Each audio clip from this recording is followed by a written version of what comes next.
Jimmy Kimmel, the show's host, sat behind his desk, holding note cards.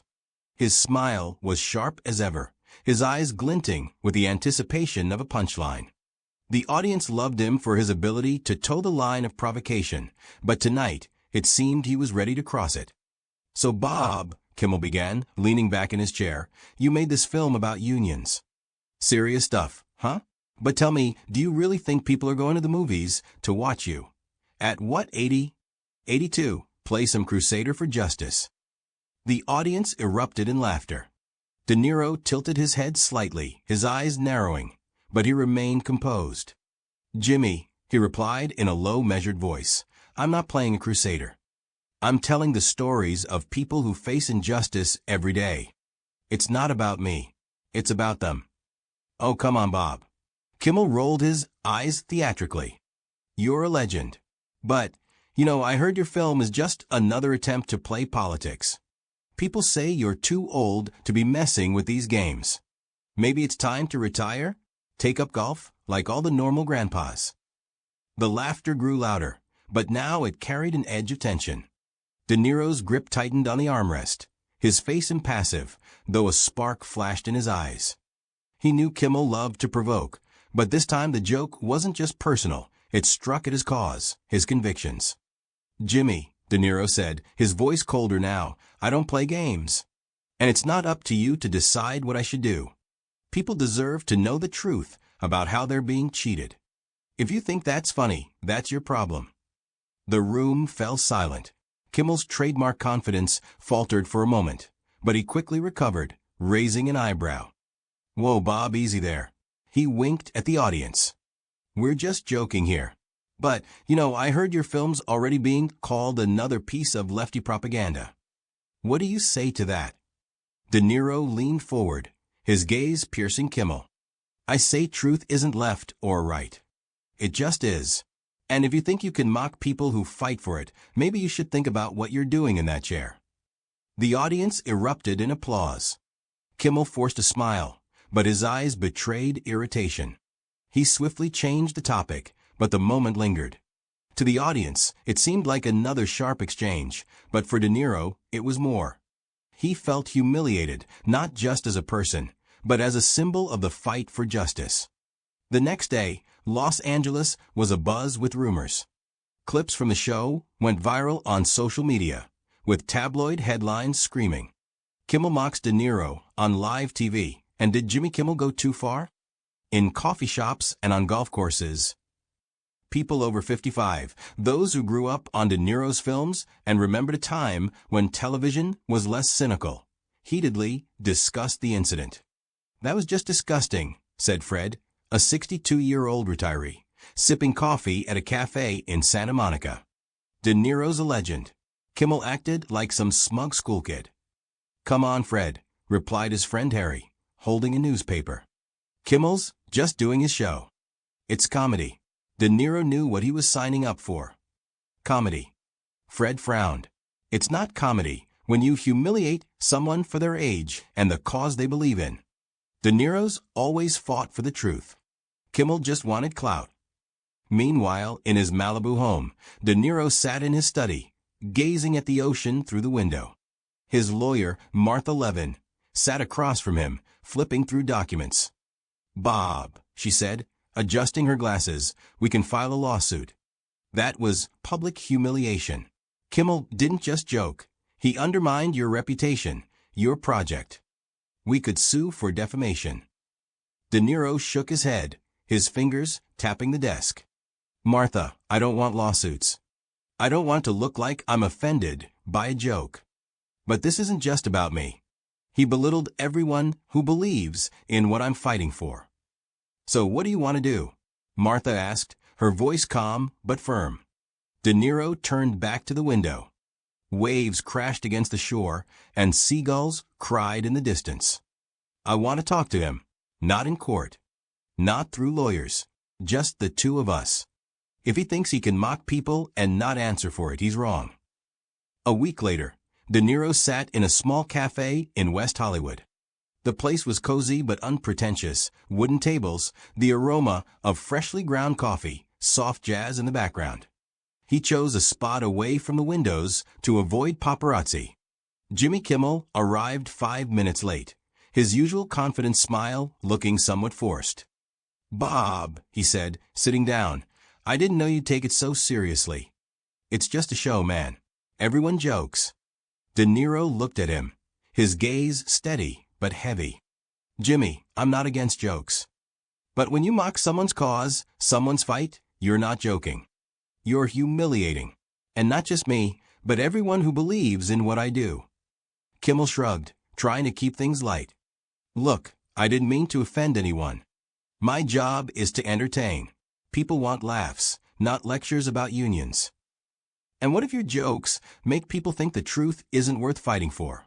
De Niro asked quietly but firmly. "You think your words don't matter? You're wrong." Kimmel fell silent. For the first time in a long while, he didn't know what to say. The cafe was filled with sounds, clinking cups, muffled conversations, the creak of a chair. But between the two men, there was only tense silence. "So what do you want?" Kimmel finally asked, his voice quieter. "Me to apologize on air?" "I don't want apologies," De Niro replied. "I want you to understand. You have a platform, Jimmy. You can use it to lift people up, not tear them down." Kimmel looked away, his fingers nervously tapping the table. He wasn't used to being called out like this, but something in De Niro's words made him pause. Days passed. Los Angeles continued to buzz, but the rumors had shifted. Some said De Niro was preparing to sue Kimmel. Others whispered that Kimmel was planning a special episode dedicated to unions. No one knew exactly what happened in that cafe, but one thing was clear. The tension between the two men hadn't dissipated. It had only changed form. In his Malibu home, De Niro stood by the window, holding a script for a new film. His thoughts weren't on the movie. He was wondering if he'd gotten through to Kimmel. Had he understood that words carry weight? Could this be the start of something bigger, not just for them, but for everyone listening? Outside, the sun was setting, painting the ocean in shades of orange and pink. The waves kept crashing, their rhythm soothing. Maybe this was just the first step. But even a small step could change the course. Los Angeles didn't quiet down. In coffee shops, on golf courses, and in supermarket lines, people over 55 kept discussing the standoff between Robert De Niro and Jimmy Kimmel. For many, it wasn't just a TV drama. It was a story about respect, dignity, and the power of words in an era when jokes often doubled as weapons. Social media was ablaze. Some called De Niro a hero for challenging the system. Others thought he overreacted, and Kimmel was just doing his job. But everyone wanted to know what would happen next. In Kimmel's studio, the atmosphere was tense. Backstage, producers whispered, and writers nervously flipped through scripts for the next show. Jimmy sat in his dressing room, staring at his reflection in the mirror. His signature smile was gone, replaced by a pensive expression. The meeting with De Niro in the cafe lingered in his mind. He was used to brushing off criticism with a quip, but De Niro's words about responsibility, impact, and how his platform could do more than entertain had struck a deeper chord. "Jimmy, you ready?" His assistant, Kate, poked her head in, holding a tablet with the schedule.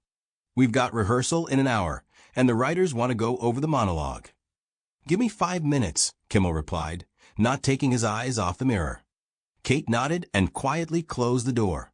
Jimmy rubbed his temples. He knew the next show would be pivotal. Ignoring the situation would look weak. Apologizing might make fans think he'd caved. But another thought nagged at him. What if De Niro was right?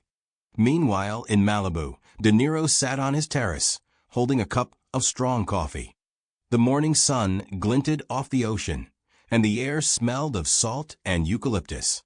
His phone buzzed with messages, journalists seeking comments, friends urging him to sue, fans thanking him for not staying silent. But Robert wasn't in a hurry to respond. He was thinking about his talk with Kimmel and whether he'd managed to shift something in the host's mind. His daughter, Helen, stepped onto the terrace, holding a tablet. At 53, her energy and directness reminded him of his younger self. "Dad, have you seen this?" She handed him the tablet, displaying an article titled, "Will De Niro Change the Rules of TV? Everyone's talking about you and Kimmel. People want to know what's next." De Niro sighed, setting down his cup. "I don't want a war, Helen. I just want people to think. Not just Kimmel, but everyone watching his show." "But you know this isn't just about him," Helen said, sitting across from him, her voice insistent. "It's about this whole culture where humiliation passes for humor. You didn't just challenge one host, you challenged a system." Robert nodded. He knew she was right. But he also knew that changing a system didn't come from shouting or lawsuits. It came from dialogue. The question was whether Kimmel was ready for that dialogue. "I gave him a chance," he said quietly. "Now it's his move." The next evening, Kimmel's studio was packed. The audience buzzed, sensing something big was coming. The spotlights blinded, and the hum of cameras added to the tension. Jimmy stepped onto the stage to thunderous applause, his smile as bright as ever, but a flicker of uncertainty lingered in his eyes. "Good evening, Los Angeles," he began, holding the mic. "So, I hear you're all waiting for me to crack another joke about Bob De Niro." The room roared with laughter, but it carried a nervous edge. Kimmel raised a hand, calling for quiet. "You know, I've been thinking a lot about what happened. And I want to say something serious." He paused, his voice softening. "Last week, I might have gone too far. I made a joke about someone who's dedicated his life to fighting for what he believes in. And I realized my words can carry more weight than I thought." The audience fell silent. People exchanged glances, unsure if this was part of the act or if Kimmel was speaking from the heart. "I've invited Robert De Niro back to this show," Kimmel continued. "Not to argue or joke, but to talk. About his film, his ideas, what matters. And I hope he'll agree." The applause was cautious but genuine. In the dressing room, producers exchanged stunned looks. Kimmel, who always shied away from serious topics, had just taken a step no one expected. In Malibu, De Niro watched the show on his TV. Helen sat beside him, holding a glass of wine. "Are you going?" she asked as the credits rolled. Robert stayed quiet, his eyes fixed on the screen. He knew this invitation wasn't just a gesture. It was a chance to continue the dialogue in front of millions. And it carried risk. Kimmel could turn it into a joke again. But if he was sincere, it could be a moment when television stopped being just entertainment. "I'll think about it," he finally said, his voice calm but resolute. The following days, Los Angeles buzzed with speculation. Would De Niro return to the show? Could the two men find common ground? In coffee shops and on golf courses, people debated whether Kimmel could be trusted. Fred, the retiree from Santa Monica, sat at his usual table, grumbling. If De Niro goes, he's got to keep Kimmel in check. No jokes, just the truth. Harry, his friend, smiled, holding a newspaper. "I think this could be historic. Imagine if they actually talk. It could change how we see TV shows." Meanwhile, in the studio, Kimmel prepared for the next broadcast. He knew he'd put his reputation on the line. If De Niro didn't show, he'd look weak. If he did, and the talk flopped, it'd be a disaster. But for the first time in a long while, Jimmy felt he was doing something important. In Malibu, De Niro stood on his terrace, listening to the ocean's roar. The waves crashed against the shore, and the sunset painted the sky crimson. He held Kimmel's letter, short, handwritten, an invitation to return to the show. There were no jokes, just sincere words about wanting to talk. Robert sighed. He knew the decision he made would have consequences, not just for him, but for everyone who believed in the power of dialogue. And deep down, he felt this was only the beginning. Los Angeles was on edge. Rumors of Robert De Niro's possible return to Jimmy Kimmel Live consumed the city. In coffee shops, on golf courses, and across social media, people over 55 couldn't talk about anything else. To them, this wasn't just a TV event. It was a story about whether dialogue could triumph over cynicism, whether respect could reclaim a culture where humiliation had become the norm. Newspaper headlines blared, De Niro versus Kimmel, The final round, and is Hollywood ready for a serious talk? But behind the scenes, something far deeper was unfolding. In his Malibu home, De Niro sat at his desk, holding Kimmel's handwritten letter. Simple, without pretense, it read, "Bob, I want to do this right. Not for ratings. For the people watching. Give me a chance." Robert reread it, his fingers tracing the edge of the paper. Helen, his daughter, stood nearby, watching him. "Have you decided?" she asked softly.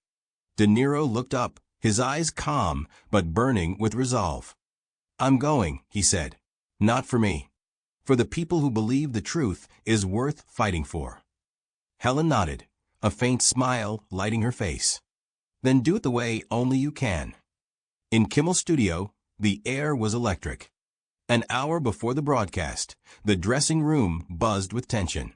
Producers reviewed scripts, technicians adjusted cameras, and the audience whispered, trying to guess what would happen.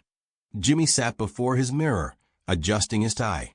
His usual swagger was replaced by a mix of nervous anticipation and strange calm. He knew this night could change not just his career, but how people viewed his show. Kate, his assistant, knocked on the door. "Jimmy, De Niro's here. He's in the guest room." Kimmel nodded, his throat dry. "All right, give me a minute." He stood, glanced at his reflection, and muttered, "Don't screw this up, old man." When the show began, the audience roared with applause. The spotlights dazzled, and the camera's hum filled the studio. Jimmy stepped onto the stage, his smile warm but devoid of its usual irony. "Good evening, Los Angeles," he started, gripping the mic. "Tonight's a special night. I won't talk long, because you all know why we're here. Last week, I made a mistake. I joked in a way that hurt someone I respect. And I invited him back to make it right. Ladies and gentlemen, please welcome Robert De Niro." The room exploded in applause that lasted nearly a minute. De Niro walked out, his stride confident but not aggressive. His dark suit contrasted with his gray hair, and his eyes held no trace of doubt. He sat on the guest couch, nodding to Kimmel. "Bob, thank you for coming," Jimmy said, his voice sincere. "I want to start by saying I'm sorry. My jokes last week were out of line. I had no right to mock your cause." De Niro nodded, his face calm. "I appreciate your words, Jimmy. But this isn't just about me. It's about everyone fighting for justice, whose work is often dismissed." The audience clapped, but Kimmel raised a hand for quiet. "You're right," he said, "and I want to talk about it. About your film, about unions, about why it matters. Not for ratings, but because people deserve to know." De Niro gave a slight smile, not triumphant, but understanding. He began talking about his documentary, about the people he met during filming. Factory workers, truck drivers, teachers who'd fought corruption in their unions for years. His voice was low, steady, but each word carried weight. The audience listened, breathless. Kimmel, instead of interrupting with jokes, asked questions, sincere ones. He asked what drove De Niro to take on such projects at his age, how ordinary people could support the fight for justice. For the first time in ages, Kimmel's show wasn't a comedy. It was a conversation that made people think. When the segment ended, the room erupted in a standing ovation. De Niro and Kimmel shook hands, and in that gesture was something more than formality. It was a sign of respect, an acknowledgement that even in a world driven by ratings, there was room for real dialogue. The next day, Los Angeles was alive with reactions. In coffee shops, people shared their thoughts, clutching newspapers with headlines like De Niro and Kimmel, From Conflict to Dialogue, and Will This Set a New Standard for TV? Fred, the Santa Monica retiree, sat at his usual table, smiling. "I told you De Niro wouldn't back down," he said, sipping coffee. "But Kimmel surprised me. Maybe he's not such a smug guy after all." Harry, his friend, nodded, flipping through a paper. That was more than a show. It was like a reminder we can be better. On social media, clips from the broadcast racked up millions of views. People shared De Niro's quotes, praised Kimmel for having the courage to admit his mistake. But most importantly, they started talking about unions, corruption, and the fight for justice. De Niro's film, previously overlooked, suddenly took center stage. Theaters reported surging ticket sales, and union activists thanked him for shining a light on their struggle. In Malibu, De Niro stood on his terrace, listening to the ocean's roar.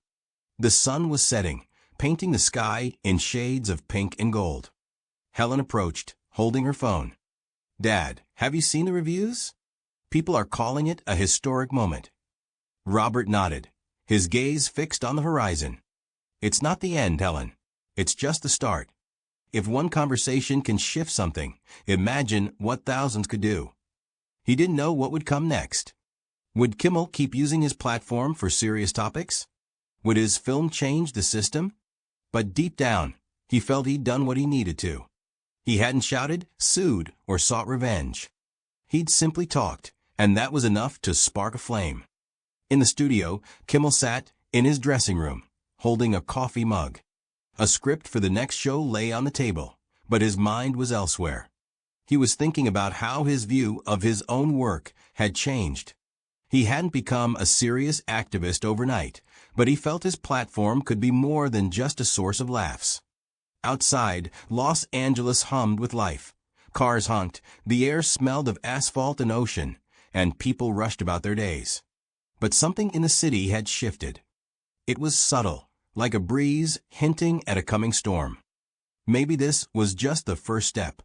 But every great journey begins with a single step.